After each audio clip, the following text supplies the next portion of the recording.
हैं, क्योंकि सियासी हंगामे की बात करना बहुत ज्यादा जरूरी है। राहुल गांधी के बयान पर जम्मू कश्मीर की सियासत के अंदर काफी ज्यादा हलचल देखने को मिल रही है। राहुल के बयान पर जहां पीपल्स डेमोक्रेटिक पार्टी ने सवाल उठाए, वहीं पर नेशनल कॉन्फ्रेंस ने अपना मौकफ दोहराते हुए कहा कि उनकी आवाज की जीत हुई है, यानी उनकी बात की जीत हुई है।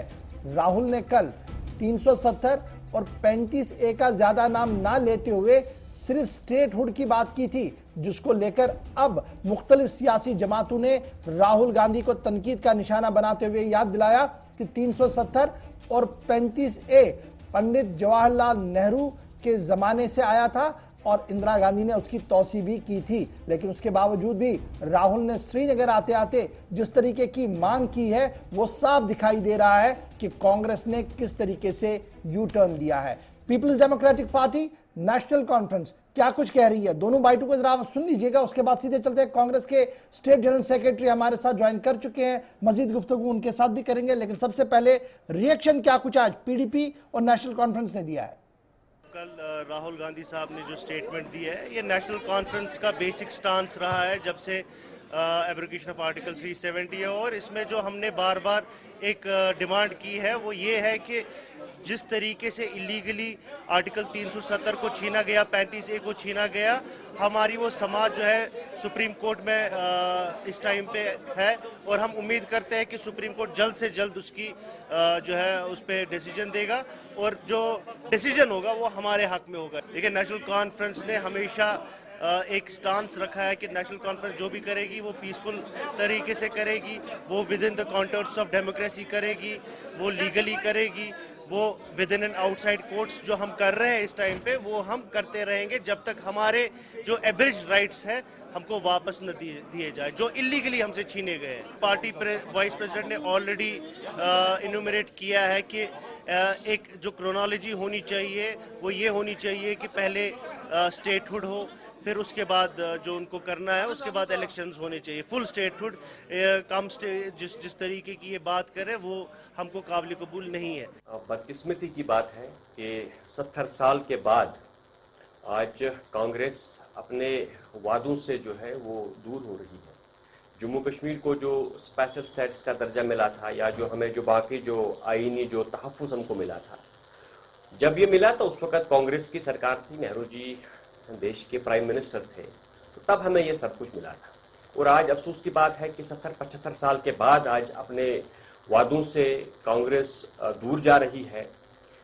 जम्मू कश्मीर में जो जब हमारा भारत के साथ हमारा जब इल्हाक हुआ तो उसके बाद जो है इल्हाक के बाद जो प्रोसेस एक चला, आर्टिकल 370 आ गया, उसके बाद दिल्ली एग्रीमेंट हो गया जो पंडित नेहरू जी और शेख साहब के दरमियान हो गया। उसमें भी इन्हीं चीज़ों का जिक्र हुआ था कि जम्मू कश्मीर और दिल्ली के साथ जो रिश्ता रहेगा उसकी बुनियाद क्या रहेगी, वो भी कांग्रेस सरकार ने किया था।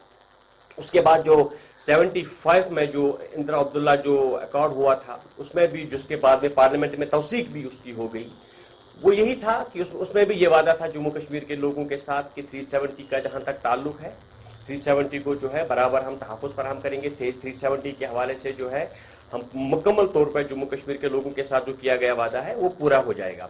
लेकिन बदकिस्मती से आज 70 साल 75 साल के बाद जो है अब कांग्रेस भी अपने वादों से दूर जा रही है। आज कांग्रेस भी वही बात कर रही है जो शायद बीजेपी कर रही है। देखिए, जहां तक स्टेटहुड की बात है, स्टेटहुड का जो वादा जो है खुद प्राइम मिनिस्टर ऑफ इंडिया ने किया है, on the floor of the house home minister of India ने किया है। ये हमारे लिए कोई नेगोशिएशन का कोई पॉइंट हो ही नहीं सकता है। अगर वो स्टेटहुड को बहाल करना चाहेंगे, हम ये समझते हैं कि वो एक सीबीएम हो सकता है, एक शुरुआत हो सकती है। अगर वो स्टेटहुड को रेस्टोर करते हैं वो एक शुरुआत हो सकती है। यही बात तो अब मैंने वही कहा कि अब फर्क नहीं रही, अब बीजेपी भी वही बात कहती है JNK के हवाले से, कांग्रेस भी वही। सीबीएम होगा और बेसिक मुद्दा जो है वो 370 और 35A है। कांग्रेस इस पूरे मामले पर कल भी हमने गुफ्तगू की थी, कोशिश करने की और एक मौकफ आपके सामने रखने की कोशिश की थी। इस वक्त सरदार सुरेंद्र सिंह चन्नी साहब हमारे साथ हैं, जनरल सेक्रेटरी है प्रदेश कांग्रेस कमेटी के, हमारे साथ ज्वाइन कर चुके हैं। बहुत शुक्रिया जी ज्वाइन करने के लिए। बड़ा इंपॉर्टेंट ये है कि कल राहुल गांधी साहब श्रीनगर में थे, ताबड़तोड़ तकरीरें भी हुई हैं, आज़ाद साहब ने भी बात कही है, लेकिन पॉइंट ऑफ प्रेस्टीज जो बना वो राहुल गांधी की वो तकरीर बनी कि स्टेटहुड को रिस्टोर करें। 370 और 35A पर खामोशी, क्या में जो आज पीडीपी की तरफ से सवाल उठाया गया कि बुनियादी मौक़िफ़ में तब्दीली कांग्रेस के? देखिए, मैं आपको एक बात बताऊं, पीडीपी वो जमात है जिसका जो बानी मुफ्ती मोहम्मद सईद थे मरहूम, वो कांग्रेस में रहे और कांग्रेस में उन्होंने पूरी जो अपनी जिंदगी है वो एज कांग्रेस प्रेसिडेंट तक उन्होंने वहां पे रोल अदा किया। वो सब कुछ जानते थे, 370 क्या है, 35A क्या है और बाकी चीजें क्या है। लेकिन जहां तक राहुल जी का ताल्लुक था कल का, वो एब्रोगेशन ऑफ 370 के बाद यहाँ पे आए और आने का उनका मकसद जम्मू कश्मीर का उनका 4 रोज का दौरा था, जो उन्होंने स्वयं खुद भी जिक्र किया, और पार्लियामेंट की वजह से वो जम्मू नहीं जा पाए और श्रीनगर रहे। और श्रीनगर में उन्होंने जहां एक सेकुलर फैब जो उनका मतलब खानदानी एक रिवायत थी, खीर भवानी मंदिर में जाना, इंदिरा जी भी जाती थी, इनके सारा परिवार, नेहरू जी भी जाते थे, उन्होंने वहां पे मत्था टेका और वहां पे भी दुआ मांगी। और हजरत बल जो शराइन है, मुकद्दस शराइन है, वहां पे भी गए। उसके बाद पीसीसी हेडक्वार्टर पे आए और उन्होंने एक जो मैसेज दिया, उनका मैसेज ये था कि हम प्यार चाहते हैं और हम प्यार देते हैं, हम नफरत की सियासत जो है वो नहीं करते हैं। और उन्होंने इस चीज की शुरुआत जो है, जिस तरह गांधी जी ने कश्मीर से ही उस टाइम भी शुरू किया था कि जो उन्होंने कहा था कि मुझे रोशनी की किरण जो वो कश्मीर से नजर आ रही है, और राहुल जी ने वही एक शुरुआत जो है अपने, मैं कहूंगा कि जो उसका ददियाल है, दादके उसके हैं, वो यहां से उन्होंने शुरू किया। उन्होंने कहा कि मैं कश्मीरी हूं और मेरा जो ददियाल था वो कश्मीरी था और मैंने कश्मीर से आज इसकी शुरुआत की है। तो रही बात 370 और 35A की, आपने उनसे पहले आजाद साहब को भी सुना, हमने ये कहा जैसे 370 उसकी जो उसको जो मनसूख किया गया, उस मनसूखी के साथ साथ वो अभी सब जुडिस है, लेकिन कांग्रेस डिमांड करती आई है कि हमें विद कॉन्स्टिट्यूशनल गारंटीज जो स्टेट है वो वापस दी जाए, और उसके अंदर कॉन्स्टिट्यूशनल गारंटी, उसके अंदर जो चीजें हैं वो वापस दी जाए। 371 पे भी कंप्रोमाइज होकर आगे बढ़ सकती है कांग्रेस, ये खुल के अगर आप बताएंगे तो ज्यादा बेहतर रहेगा। गवर साहब, मैं आपको एक बात बताऊं, हमारे पास अभी सरकार नहीं है, ना हम जम्मू कश्मीर में सरकार में है, ना हम दिल्ली में सरकार में है। जब हमारी दिल्ली में सरकार बनती है, हम 370, 371 उस वक्त सोच सकते हैं। अभी तो भाजपा की सरकार है, क्योंकि भाजपा का जो इलेक्शन मुद्दा था वो पिछले, मैं भी जब तक मैं भी बड़ा हुआ हूं, मैं तब से ही सुनता आया हूं कि बाबरी मस्जिद का मसला हल करना है, राम मंदिर बनाना है, यहाँ पे 370 को हटाना है, ये उनका एक मुद्दा था। लाल चौक में झंडा चढ़ाना है, ये उनका मुद्दा था, ये उनका पार्टी का एजेंडा था, ये लोगों का एजेंडा नहीं था। लेकिन कांग्रेस ने हमेशा मुल्क को जोड़ के रखने की कोशिश किया, मुल्क को तोड़ने की कोशिश नहीं की है। कांग्रेस ने हमेशा, नहीं, सवाल सीधे सीधे से था कि कांग्रेस नेशनल इंटरेस्ट को देखते हुए अब खामोश 370 और 35A पर है। देखिए, मैं आपको एक बात बताऊं, हमने 100 बार कहा आपको, जिस वक्त 370 एब्रोगेट हुआ था तब भी हमारी CWC की मीटिंग हुई थी, उसमें एक रेजोल्यूशन पास हुआ था, हम उस रेजोल्यूशन के साथ अभी भी स्टैंड है। CWC मीन्स के राहुल जी अगर यहाँ पे आए तो वो भी CWC के मेंबर हैं, वहां पे वो तब अध्यक्ष भी रहे। तो कहने का मकसद मेरा यह है कि जब आप जिस चीज को हटाने में आपको 10 मिनट दिए पार्लियामेंट में भाजपा सरकार ने, उसमें हमें टाइम लग सकता है उसमें सोच विचार करने का। जब हम सरकार में आएंगे वो तब बताएंगे कि हमारे लिए जम्मू कश्मीर रियासत के लिए अच्छा क्या बुरा क्या होगा। कांग्रेस इस मखमसे में फंसी है कि अगर कश्मीर को लेकर चले तो रेस्ट ऑफ द इंडिया में खिफत उठानी पड़ेगी, क्योंकि हालात कुछ ऐसे हैं मुल्क के अंदर, और अगर यहाँ खामोशी करते हैं तो जम्मू कश्मीर से वाइप अप हो जाएंगे। तो कांग्रेस तो फंस गई ना, दोहरे मझधार में फंसी है इस वक्त फिर कांग्रेस। देखिए कांग्रेस, अभी हम बिल्कुल यही कह रहे हैं कि भाई आपका जो 370 इसको चैलेंज किया गया है और चैलेंज सुप्रीम कोर्ट में किया गया है। सुप्रीम कोर्ट पे हर आदमी यकीन रखता है, क्योंकि अदालत जो है उस पर हर आदमी को यकीन रखना चाहिए और हम भी यकीन रखते हैं। रही बात, हम ये कहते हैं कि जैसे ये लोग कहते हैं कि हमने इसको अभी डिलिमिटेशन चल रही है, हम कहते हैं डिलिमिटेशन के बाद आप स्टेट फुल प्लेज हमें दो। रफाल के मामले पर सुप्रीम कोर्ट ने अपनी वाजिया पॉलिसी सामने रखी उसके बावजूद भी राहुल गांधी अपने बुनियादी मौक़िफ़ पर है। आज भी वो कभी कभी ट्वीट करते हैं, उसको लेकर अपनी बात रखते हैं। तो यहां 35A को सुप्रीम कोर्ट का बहाना बनाकर खामोशी इख्तियार करना या ये कहना कि सब जुडिस है इसलिए पार्टी कोई बात नहीं करेगी, ये तो आपके इनर पार्टी के अंदर ही कहीं ना कहीं खलफिशार है। पी चिदम्बरम साहब खुल के कोई बात कर रहे हैं और राहुल गांधी साहब दिल्ली आकर, श्रीनगर आकर दूसरी बात कर रहे हैं।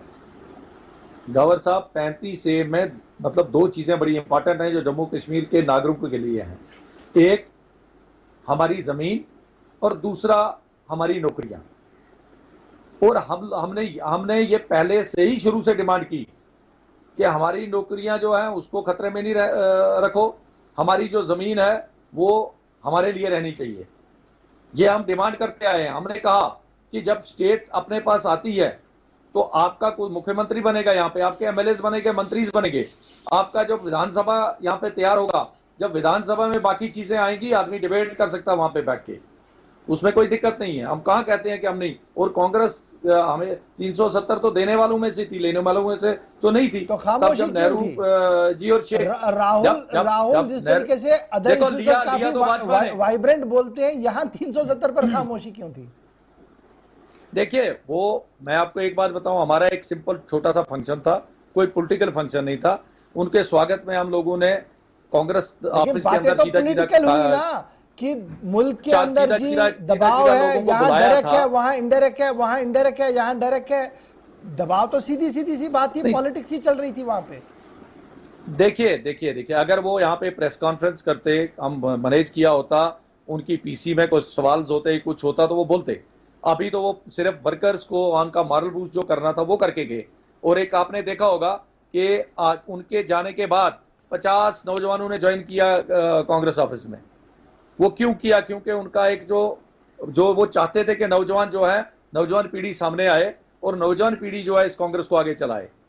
और यूथ कांग्रेस ने 50 लोगों को ज्वाइन भी करवाया क्योंकि उनकी बातों से, उनका जो भाषण था उससे मुतासिर हुए वो।